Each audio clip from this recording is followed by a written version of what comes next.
ասենց բաների միշտ գիշերվա 1000-ին բերում, որտեվ ես օձ եմ, դուք դիետայում։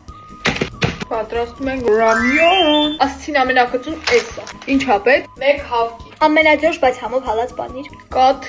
Ոնց որ բանտից փախած Կաստրուլ կա։ Եկեք ստեղ, մեկը փոքր է։ ոնց կա սերոզիչկա։ Գնաց 2.5 բաժակ ջուր։ Սկզբից լսում ենք իր պրիպրավաները։ Number 1, number 2, այս բանջարեղենն է։ Չեմ մանում խենք կաթլացում, հույս ունեմ չենք հնարավորվի։ Ասեց որ լցնեք մի անգամից չխառնեք, ոնց որ պամիդորով ծված է։ Հիմա գլխավորը հակում ենք էփի։ Մինչև մեր ռամյոնը պատրաստ կլինի։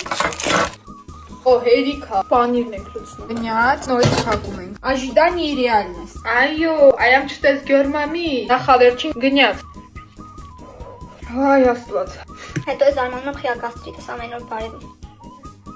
Երբեք չէի մտածի, որ ձվով ու կաթով սենց համով կլինի։ Կր ժամանակ երազում էի բանտ լսել, որ սաղոր սրանից ուտեի։ Միակ մինուսն է նա 3 օր ուժեղ ալերգիա ունենում, որտեղ ինձ կծու չկա։ Իսկ իմ չարչարանք համար գնահատում ենք 10-ից 10։